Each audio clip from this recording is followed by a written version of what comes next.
Welcome to the third video in the motion topic. This video will cover the case of constant acceleration. So we'll be deriving the kinematic equations. So I'll start with an overview of the 5 equations and under what circumstances they're valid, followed by the derivation. So kinematics refers to the study of the motion of objects, but without reference to either the mass of the object or any of the forces acting on the object. So we're only interested in describing how it's moving, we don't care why it's moving. So the kinematic equations are the equations of motion. So when we're describing motion, we come across 5 variables. We have our displacement, our initial and final velocities, the acceleration, and the time period that we're investigating. We also have 5 kinematic equations. So each of these equations contains 4 of the 5 variables. So each equation is missing 1 variable. Excuse me. So each equation is missing 1 variable. So the key to problem solving in motion is to find which of these equations best fits the information you've been given in the question. The conditions under which these equations are valid, there's only one, and that condition is that the acceleration is constant. So you can have negative acceleration, the acceleration can be 0, it can be positive, it doesn't matter as long as it's constant. And while it seems like quite a limiting case, but actually it's quite a useful case for us because our acceleration due to gravity is a constant. So to begin with the derivations, we'll start by deriving the equation that is independent of displacement. And we start with our requirement that we need constant acceleration. So the definition of constant acceleration is that it is equal to the change in velocity over the time frame. And if you rearrange that formula, we get our first kinematic equation, which is nice.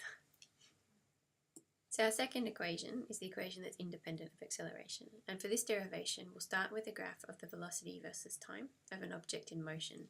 And we're interested in a time period in that graph in which the acceleration acting on our object is constant. So we can see our velocity is constantly increasing, so therefore there must be a constant acceleration.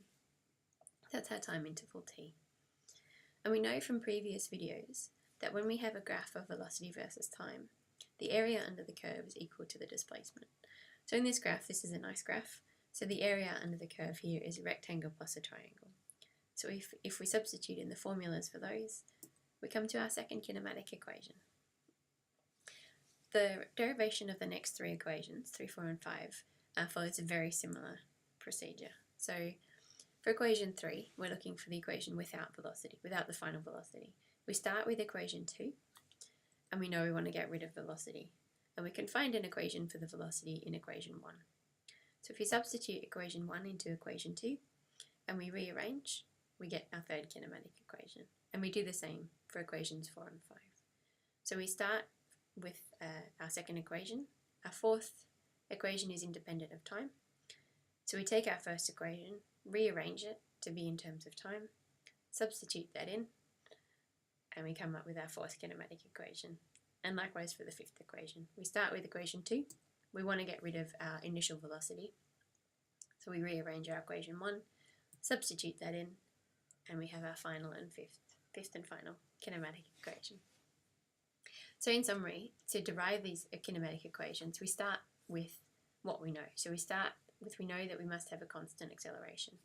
That definition of constant acceleration gives us our first equation. Then we look at the behaviour of an object under constant acceleration, and we look at a graph of the velocity versus time. And that graph gives us our second equation. And then by combining equations 1 and 2 in various different ways, we end up with the remaining kinematic equations.